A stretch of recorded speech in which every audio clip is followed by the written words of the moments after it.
Welcome, deer hunters, managers, and enthusiasts.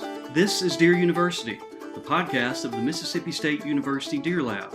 My name is Bronson Strickland. And I'm Steve Damaris. Bronson and I are professors of wildlife management and co-directors of the MSU Deer Lab.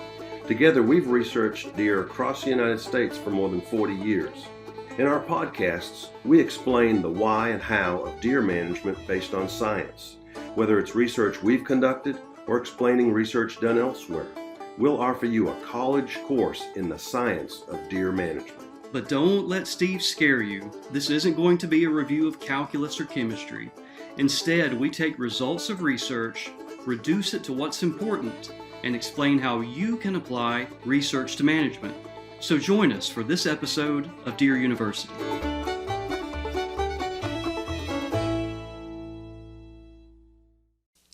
Welcome back to Deer University. Today we are going to speak with Dr. Eric Michel. This is a continuation of the previous podcast where I visited with Steve Damaris and Chad Dacus, and we spoke about this decade-long research project conducted in Mississippi where we were trying to determine or disentangle the effects of both environment, which in this case really was nutrition, the effects of nutrition versus genetics in deer populations. I guess 3 deer populations we were looking at in Mississippi. We had a population from our agricultural intense region called the Delta, another region that we call the Hills here in Mississippi. It's kind of in between, and then what we call our low quality region in terms of deer forage production and deer size, called the lower coastal plain of Mississippi. And the person that finished this project up and analyzed all the data and got it published and really did a fantastic job on the analysis was Eric Michel. So Eric, you are on the line here. Why don't you tell the listeners a little bit about yourself, where you're from, how you got to Mississippi and working with the MSU Deer Lab, and maybe tell everybody a little bit where you're at now. Sure. Thanks for having me, Bronson. Really excited to be on the podcast today. So I'm originally from Wisconsin, southwestern Wisconsin. There's a lot of big deer in that part of the state, so I grew up deer hunting, and really fortunate to have some family property that we could go right out our back door, literally, and hunt on. So I knew I wanted to be in the wildlife field. Once I graduated high school, I went to the University of Wisconsin at Stevens Point, and they have an excellent wildlife program up there, and did my undergraduate work there. And as I was finishing up college, I knew I wanted to go to grad school, and I wanted to work with white-tailed deer, but I was kind of open to whatever came my way. I wasn't trying to be too picky.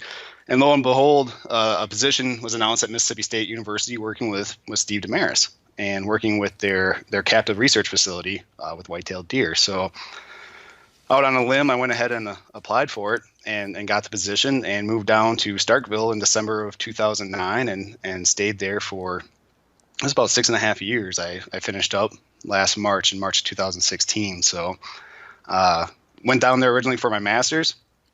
And once I was finishing up my master's, knew I wanted to go on for a PhD and was lucky enough to be offered a position to continue on some of my master's research and finish up this project for my PhD. So it was a great experience down there. It was definitely fun while it lasted, and we're still doing a lot with that information. Currently, I'm up here at South Dakota State University working with Dr. John Jenks, who's another very well-known deer ecologist. And we're still working with white-tailed deer, but just this time we're working with them up in the northern Great Plains. Right now, currently, I'm actually working on a analysis looking at differences in vegetation characteristics at bed sites of fawns. And I'm going to try to link that to survival. I don't know if I'll be able to do that very well, but pretty much just assessing if there's any certain vegetation characteristics that fawns prefer compared to random. So that's kind of what we're doing now. We're looking at other different behavior characteristics for deer, looking at migration strategies, stuff like that. So it's going to be some pretty cool information we're going to get out of this research. So Eric, with your fawn study, you're looking at the vegetation which they normally bed in or where they were born, and you're going to link that to survival primarily in terms of predation or predation risk? So yeah, there's a combination of the bed site characteristics where they were found. They had these fawns. They had telemetry units on these fawns, so they knew where they were. Some of these fawns, we just have information from where they were born, because they expired a couple days or a week or so later. We have a mixture of different mortality events. Some are predated, some were natural caused. A lot of times we don't think about how weather plays into fawn survival, particularly in spring. In Mississippi, you're thinking about just hot weather. But up here in South Dakota, in June, it's not unreasonable to think that you could have a night where you're getting down to the mid or lower 40s for a low. If you mix that with a rain event, now you have thermal issues, and different vegetative characteristics could potentially influence survival that way too. I gotcha. That'll be a great follow-up, Eric. When you get some of the data analyzed and you feel comfortable, probably when you're sending it in for publication, that would be a great follow-up. We did impacts of predators. Steve and I recorded an episode, and then Marcus and I recorded an episode, and we are big believers in that habitat does matter. So, Yes. there's a lot of emphasis on, and mainly down here, we're thinking about coyotes. So there's a lot of emphasis on coyote control, but we also want to put a big emphasis on habitat, managing habitat to improve fawn survival. So it would be great to hear what you're finding up in a different region, up in South Dakota. So we'll touch Sure. base later on that. Sounds good.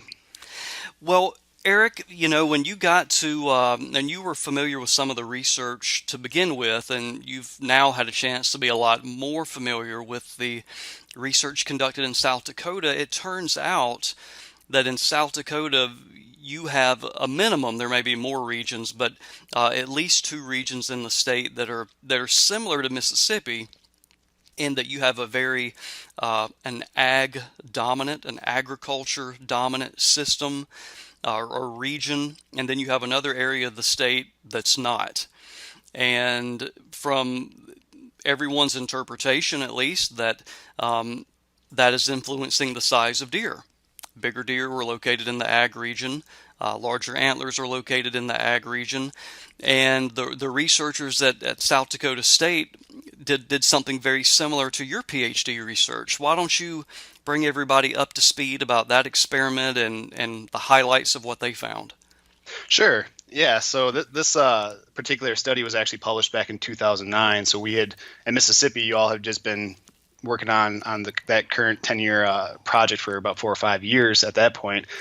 In South Dakota, it's pretty much split up into what we call up here East River and West River. So you have the Missouri River that pretty much splits the state right down the middle. And eastern South Dakota is primarily ag dominated. Lots of soybeans, lots of corn. That's where your agricultural production is going to occur. West River is primarily rangeland, but within the West River you have what's called the Black Hills region. That's primarily forested, rolling hills, just gorgeous country. But it's the same situation what we saw in Mississippi. Really, really big deer are being harvested from the agricultural region, and smaller deer are being harvested from the Black Hills. And the same question always arises: is this genetics or nutrition? So they developed a similar study to what we had, where they brought animals into a captive facility, allowed them to breed, fed them all the same nutrition, and allowed them to grow. And they found very, very similar results, where those second generation bucks, those F2 bucks from the lower quality soil region, were increasing and approaching the same size as the second generation bucks from the high quality region. So again, what they thought they found and what they documented was what we would call a maternal effect.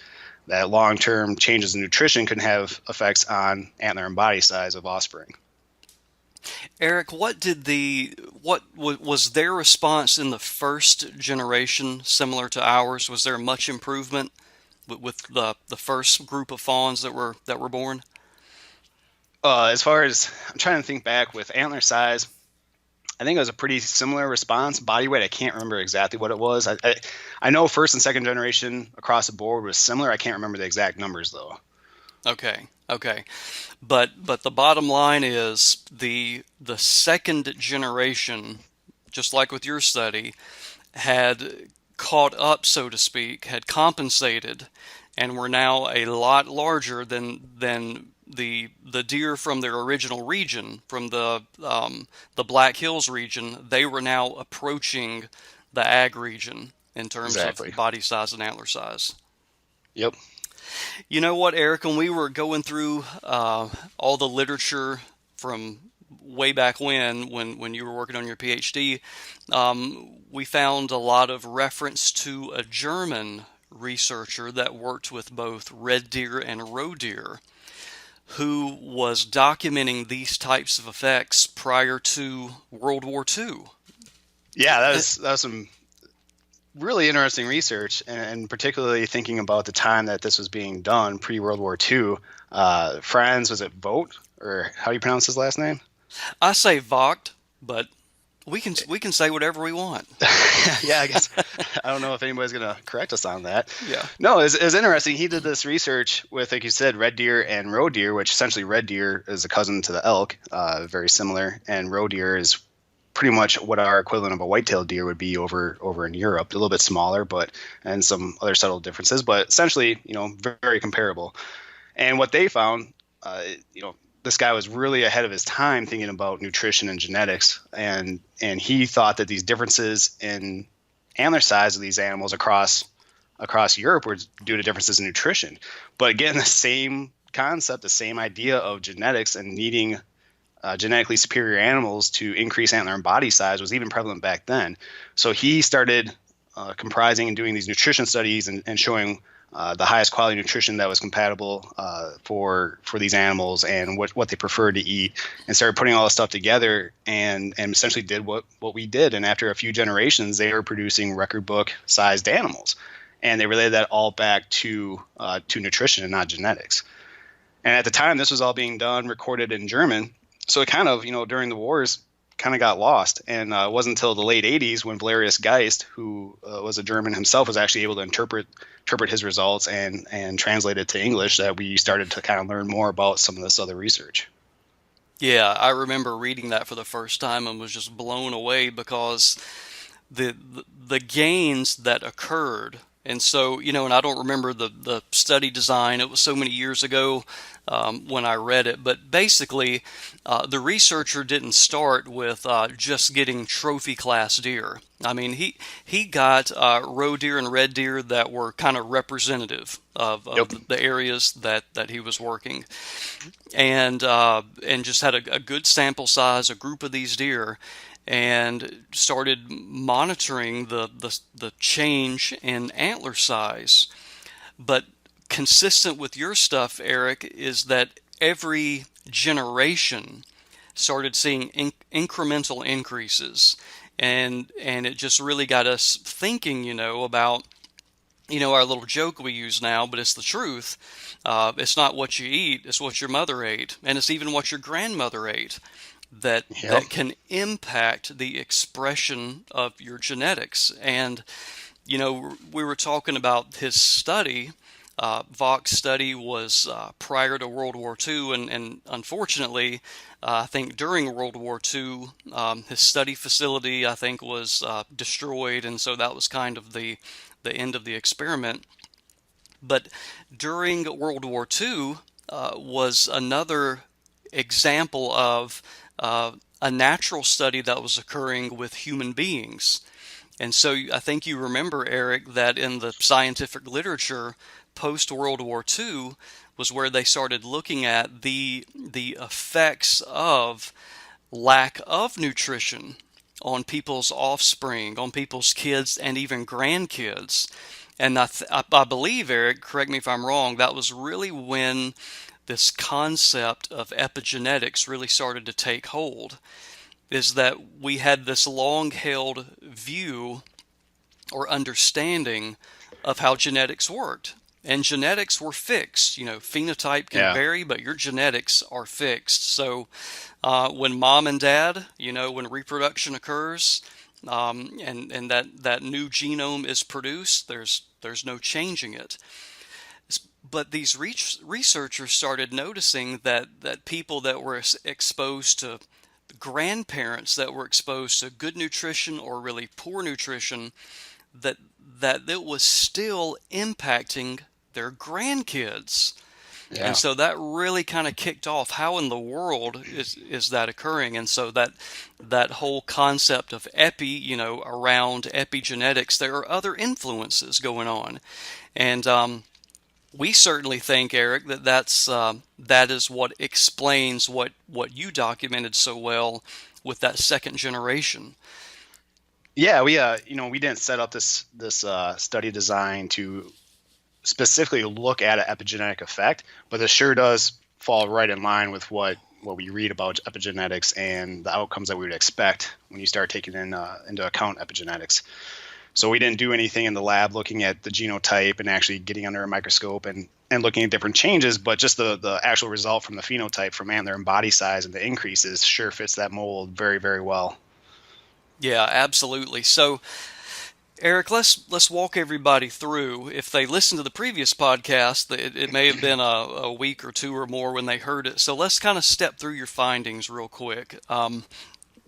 So wild does, pregnant females were collected in the wild, free range, and that was logistics.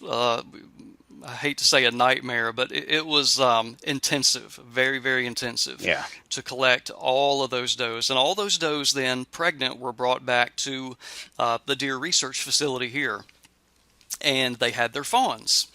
And once they had their fawns, and once those fawns were weaned, mother was now out of the picture. Mother was no longer part of the research. We were now just looking at the fawns. And when they grow up, Eric, you were here at the end. You were taking measurements, fawns when they're born, 6 months later, a year later, 2 years later, 3 years later. And so we were able to track, their body weight and antler size over time.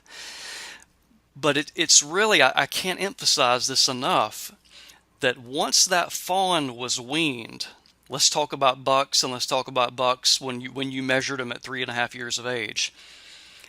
All those fawns had the exact same diet. They had the exact same nutrition. So Correct. we had the different groups separated. So we had like our Delta bucks were in a pen or group of pens, so there was no intermingling, interbreeding. They were confined in different locations, but they ate the exact same food and they could eat all they wanted. But to our shock and amazement, those lower coastal plain deer, those bucks at 3.5, really didn't change.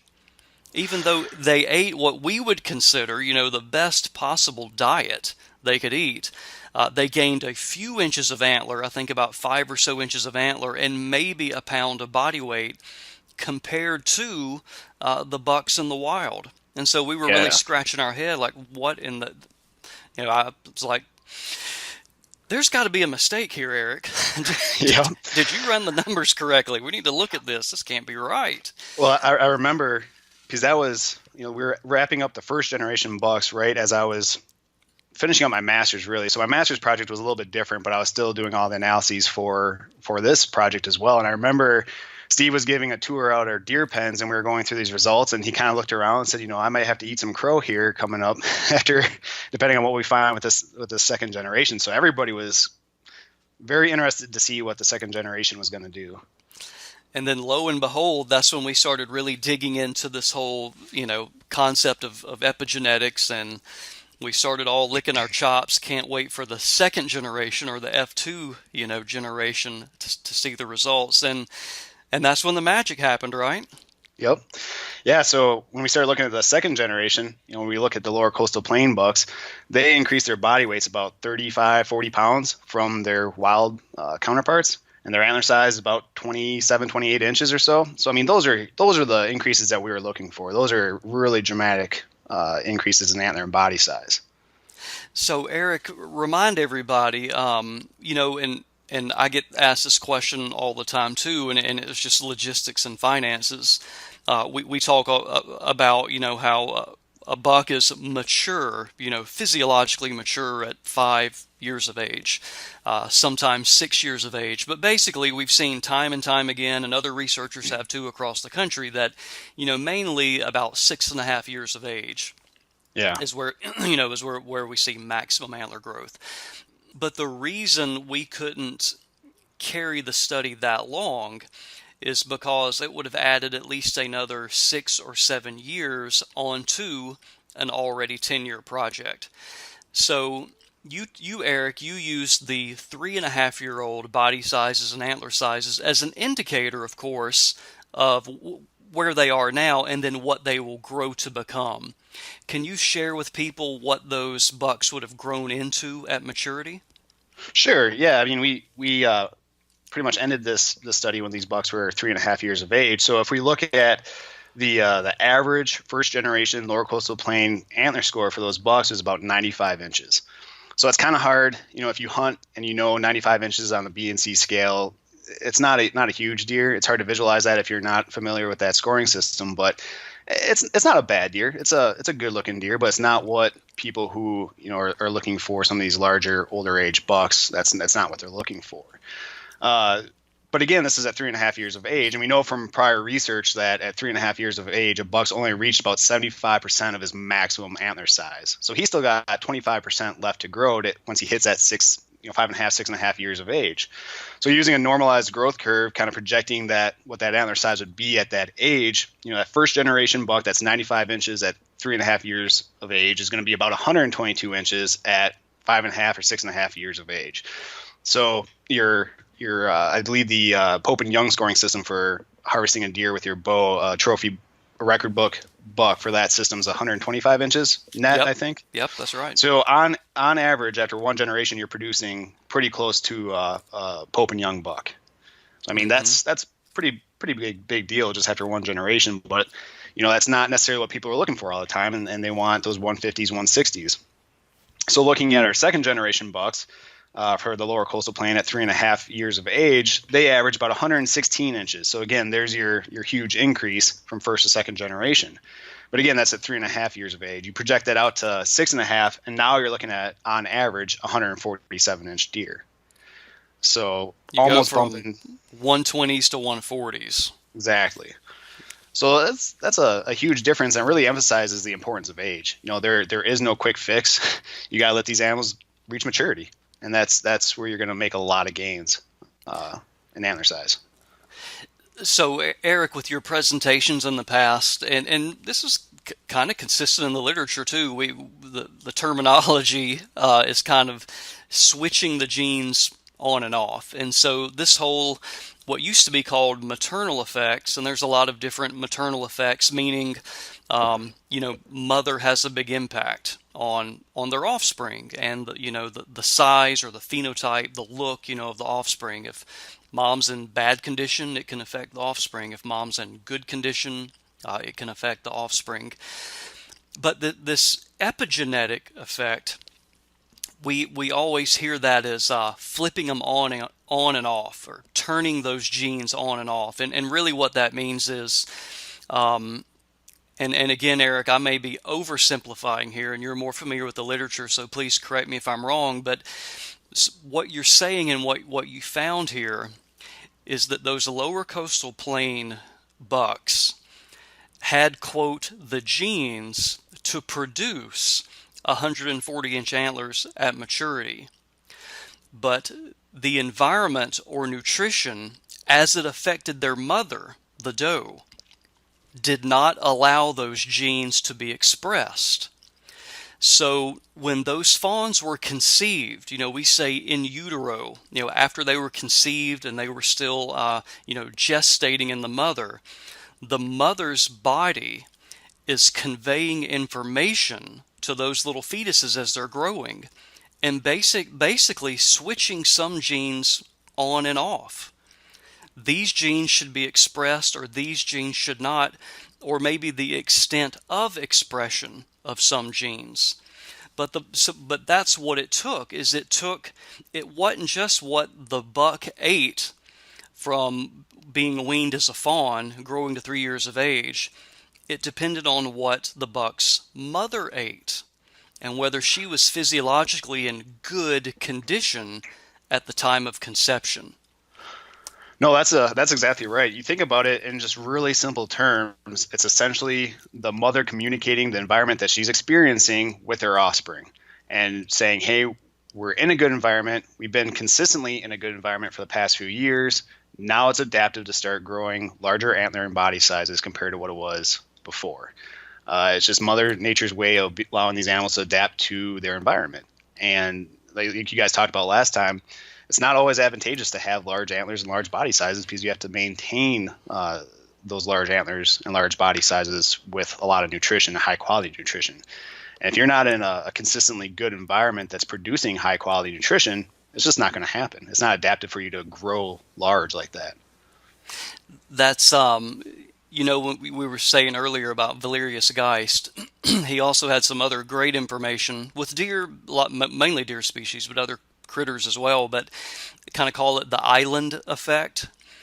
If you remember, if you were to take, in other words, if you were kind of doing just the opposite, if you wanted 3 or 4 generations, if you wanted to see deer get smaller, you would use like this island effect where nutrition can be very, very limited. The quality, of the food, it either may not be that abundant or the quality may not be as good. But the smaller you make your body, the better you can cope with limited food resources. And then just the opposite happens. Their body size is released, so to speak. So after a couple generations, when the mother determines, so to speak, she's not thinking about this consciously, but her body's feeding back, telling her, hey, there's plenty of food here. There's a lot of food. The quality of the food is good. I can afford to grow bigger. And you know what, Eric? Here's something we talked about. I remember in your PhD orals, this is the biologist part of us, what we think about. Why is it advantageous if there's more food? Why is it advantageous for a deer to get bigger? Yeah, it's all relative to the next deer, and you think about it from a breeding perspective. If you have a much larger set of antlers and a much bigger body, and you can continually produce that and maintain that, that's going to give you theoretically going to give you an advantage in breeding. And you're just trying to pass on your genes, and you're trying to sire as many offspring as you possibly can in your lifetime. That's the ultimate goal of pretty much any wild animal, is to survive and to breed. So those are the two big things that those animals are trying to do. Eric, I'm proud of you. You knocked it out of the park. Had a lot of preparation for that one. Lots of conversations. I was going to look into rescinding the whole PhD if you didn't get that one right. But yeah, you summarized it perfectly. It's So if there's a lot of resources, a lot of food resources, and you can afford to grow for a male, a buck especially, to grow a bigger body. And we know what big of an impact having a big body when 2 bucks are competing for dominance. And that dominance will then go into breeding. You're going to have more breeding opportunity. So it follows theory perfectly. The bigger you can get within limits, then it goes the other way. If you get too big, now the environment won't support that body size. So, Mother Nature, there's a balancing point, kind of a seesaw, that goes back and forth. The environment kind of informs the body what's the most beneficial, body size, and that's kind of how the animals respond. I was just say, if we go back to that, the island comment that you made just a couple minutes ago, a study done in Canada on Anticosti Island kind of showed that exact thing, where they had an island of white-tailed deer, and they'd been there for 20 or 30 years, and they basically browsed themselves out of house and home. And what they saw over time is just continually getting smaller and smaller. These animals, the body weights were just decreasing and decreasing because there's no nutrition. So it works in both ways. You can increase antler and body size, or you can decrease it, just depending upon the quality of nutrition that's available.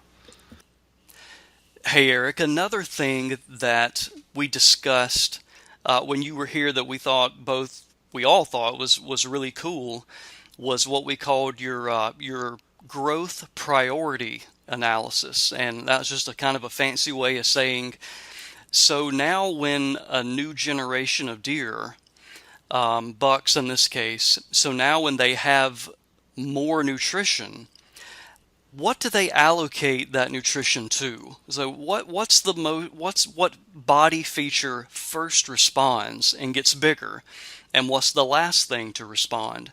Do you remember us talking about that? Yeah. So when we always emphasize the antler score and the body weights when we're talking about this research, but we did take several other measurements from different characteristics of these deer as well. So in addition to the estimated BNC score for overall antler size, we also weighed the antler. So we had an antler mass or antler weight. And then we had the body mass or body weight, and then we took measurements of the skeleton too. So we took total body length and hind foot length to represent the skeleton. And when we started looking at the response of these different characteristics, we saw a very distinct what we call the growth prioritization for these metrics. So if you improve nutrition, the first metric you can expect to respond is actually going to be antler mass. I think that was about a 20% increase from first to second generation. That responded the quickest and the most. Then that was followed by overall antler score, followed by body weight, and then last was the skeletal characteristics. So you start thinking about these different metrics and their ability to respond and improve nutrition, and it fits pretty well within deer ecology and breeding ecology in particular. Antlers are going to be an annual investment. They're going to shed those antlers. Each deer is going to shed his antlers every year, and if there's high quality nutrition available in the next year, they can grow a little bit larger set of antlers, but they're only an annual investment compared to body weight, which you have to continually carry around throughout your life. So it makes sense that from that standpoint, your antler characteristics are responding first. But even within that, antler mass particularly, you think about how deer fight to gain access to does, it's a pushing match. And you need a heavy, massive set of antlers to really be able to withstand that force of a fight once those bucks lock antlers. So you can't necessarily having larger antlers isn't going to do you any good if they continually break. So you invest first in that antler mass and then antler size. The characteristics that respond the least, the skeletal metrics, again, that's what we would call a highly canalized trait. Canalized is just a fancy word for saying that things are going to stay the same regardless of the environment. And that held true. We only saw like a 2 or 3% increase in hind foot length and total body length. So your skeleton is going to form pretty well regardless of the environment that you're experiencing. And that's going to set the base for the amount of weight that you can put on your body and then everything else. Yeah, it's if you make a mistake too, that's hard to correct for. If you have Yeah. a skeletal side, if there's a mismatch with your antlers, well, if you just make it through that year, you can grow another set of antlers the next year. But man, when that skeletal size is set, you're stuck with that the rest of your life. So, yeah, that did not have near the sensitivity or flexibility, that we saw with antlers, and then with body weight also. Well, Eric, you have validated your PhD once again. It's good to know. It's good to have these conversations from time to time. Yeah. Well, Eric, we always wrap up your presentations with the management implications, and so let's do the same here. The management implications are on so many levels. You can't do anything about genetics. In a free-ranging environment, which is what most people are hunting in, you're not going to do anything with changing at a population scale the genetics. The wonderful news is that you can most definitely change phenotype. You can increase body size. You can increase antler size of the average, for the population by improving nutrition. But it's going to take a while. So, Eric, what do you think minimally in the places you've been here and the places you are now in South Dakota? What do you think? You're thinking that's going to take at least 5 years and up to 10 years to really see that manifested? Yeah. I think you're talking about 5 to 10 years to really see these results. I mean, if you increase and improve the nutritional quality within a given year, that following year, you might see some individuals respond to that improved nutrition. But when we're talking about population level scales, that's going to take 5 to 10 years at least to see some of these effects.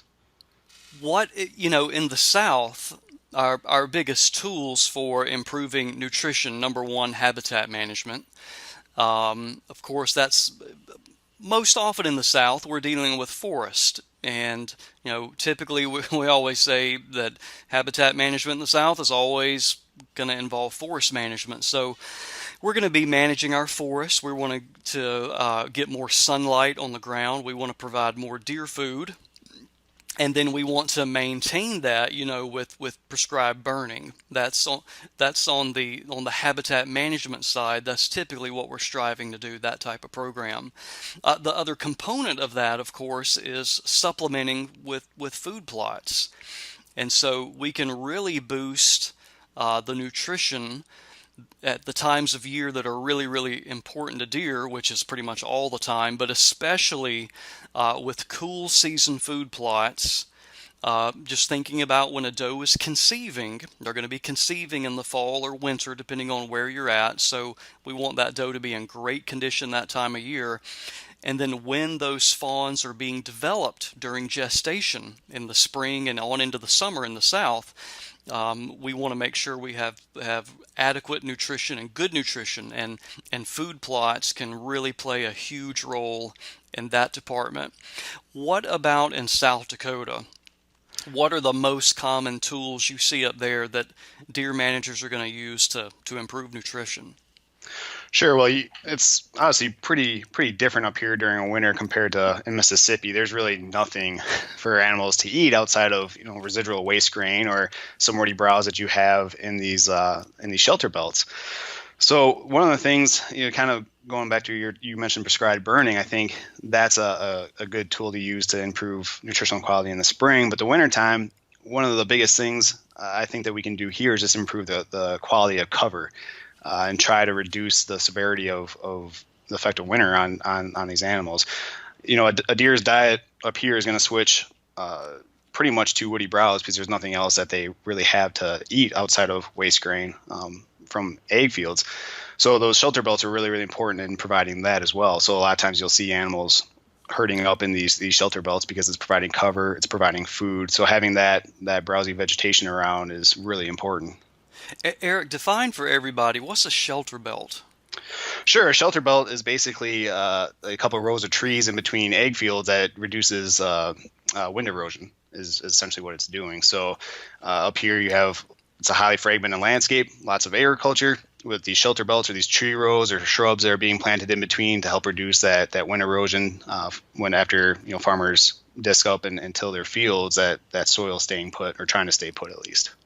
Can you manage the shelter belts in terms of with tree harvesting or thinning or things like that to really promote a lot of more vegetation on the ground? Not really. I mean, these are pretty thin shelter belts. You're not thinking of a stereotypical, I guess, forest type like what you would have in Mississippi. These are pretty long and narrow shelter belts that get a lot of sunlight from each side. Okay. Anyway, so pretty much just having a shelter belt there is just a really good start. So during the growing season, the warm season, so depending on where you're at in South Dakota and the Midwest, etc., I mean, there's going to be a lot of area in the Midwest is going to have agriculture, and soybeans and corn, are pretty much always going to be a big component of that. What are some popular food plot species? Do people even plant warm season food plots in South Dakota? They do, but there's not, at least from my experience here talking to landowners, it's not as emphasized as it is in Mississippi because there is so much agriculture. Every talk I give, that's still going to be a question: what's the best food plot that I can plant? And in Mississippi, that would generally be something like soybeans, something that's not necessarily prevalent across the landscape outside of obviously the Delta region. But here you have corn, you have beans, you have winter wheat, the cereal grains that are being planted as cover crops. So coming up with different types of food plots to plant is a little bit different. I generally just tell people try to plant something that's different than what's being planted around you. Try to get something a little bit more has a little bit more variety than the corn and beans that's being put in from an agricultural production standpoint. I see. Well, Eric, thank you so much for visiting today. It was good to talk to you, of course, and really cool to hear about the research you're doing in South Dakota. And we will definitely touch base with you again in the upcoming months when you get more data collected and analyzed. That's going to be really interesting to see the impact of vegetation characteristics on fawn survival. Yeah. Hopefully we'll get that stuff analyzed and submitted for publication here pretty soon. Okay, my man.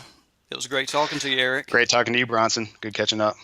Howdy everyone, we are back in the Deer Lab and we wanted to provide an opportunity to give all the listeners an overview of this really monumental, or we think monumental, research that was conducted over the past decade. So we devoted 2 podcasts to this information, and we want to make sure that everyone has a good summary understanding of what we accomplished, and we also want to wrap up with some action items. So we want to make sure everybody understands what we did and has the take-home message as well as things to do. So Steve, if you don't mind, first summarize what you think are the biggest points that people need to know, understand, and act upon with this research. Okay, we had 2 main findings, Bronson. One is that if you're in a region with smaller bodied deer and you think you have a genetics problem, you probably don't. You probably have a nutrition problem, a habitat quality problem, and that like the deer that we brought in from the lower coastal plain, our region of the state with the lowest quality soils and the overall lowest quality habitat and land use, like the deer that we brought in from our middle quality region that were well below the body and antler size of our better quality region. Those animals weren't smaller because they had a genetic limitation. They were smaller because of generation after generation after generation of eating lower quality foods than deer in the better quality regions. So if you give them food, they can grow larger, but it takes time. Second major point was our gold standard, the Delta region, also increased body and antler size over the process of 2 generations, eating better quality food. So even where we thought we had our best stuff on the ground, it's not better, it's not as good as it could be. It could still be better. It could be better. So if you think you've got the best stuff out there, you probably don't. You know, Steve, I thought of this as well. I want to make sure people understand, because we titled this and framed this environment versus genetics with this project and nutrition versus genetics with this project. We're not saying that genetics aren't important, but at a scale like this with a population, genetics really aren't that important. You know, what you and I say a lot is genetics will obviously influence an individual. Individuals are programmed to be a certain size, and then nutrition allows them to fulfill that. But at a population scale, what we have seen with this project is that a population is not limited by genetics. They're limited by nutrition. Absolutely. Well, Marcus, we want to give people the opportunity to really drive home what some action items are. And so you being our habitat specialist, why don't you give people a sense of, if they could get out in the woods this summer, this fall, this coming spring, what things do they need to look for? What things can they do to improve nutrition? All right, Bronson. Yeah. Well, I think this is pretty exciting for a lot of reasons. One, I've been around the southeast in a lot of poor areas, and I've been in some that have been managed really well and seen some very impressive deer in those areas. And it's pretty exciting to think about this project, because you basically demonstrated that genetics are not the limitation. And even more exciting to me, at least as a scientist, is that it's an epigenetic thing. So in other words, they have the gene there and they have to flip the light switch on. Mm-hmm. So they flip that gene on, and it takes a couple of generations. Well, I thought that was pretty interesting, because when you think about what you need to do in terms of habitat, it's also flipping the light switch on. Most of the time, people have a closed canopy forest if it's managed poorly, and light is limiting the understory. So you want a nice developed understory of forbs and browse in the reach of deer, and without sunlight you can't do that. So you need to flip that light switch on. The other thing that could be really important is some sort of soil disturbance. So fire in your forest stands, fire or disking in open fields where sunlight is not a problem. Those could be pretty important. And another thing that I want to remind the audience is mineral stumps. They still work in poor soils. And that could be a really important management tool for you, especially if you're in one of these poor soil regions. You get a lot more bang out of your buck for some of these practices, and whether you're cutting down trees or burning or some combination thereof, you could provide really high quality nutrition over a long time period for your deer, even if you're in really poor soil. So managing habitat, managing nutrition, and of course, you can supplement with food plots. Absolutely. We always want to emphasize, they're definitely a great supplement. and that's the term we like to use, supplement. We supplement with food plots, but you got to have the foundation of habitat there as well. And Rome wasn't built in a day, and neither is going to be this intergenerational effect of a deer population. That's not going to be a diet pill response. It's going to take years and years, but knowledge is power, and so now hopefully the listeners have the knowledge and the power to change their deer population.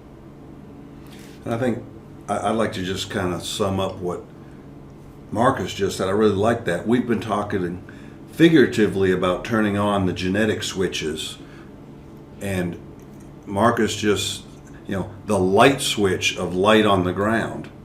That's a great analogy, and it really tells the story. Get light on the ground with that switch, and you'll turn on your genetic switches. Turn on the genetics switches, the epigenetics.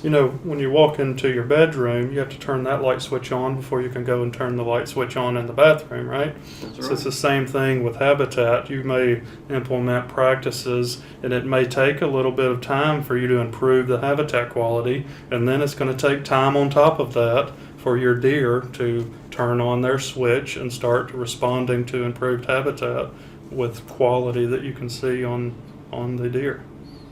That sounds like a good topic to another podcast for Marcus to talk about. Yeah. Turning on the light switch in the forest canopy, or underneath the forest canopy. Absolutely.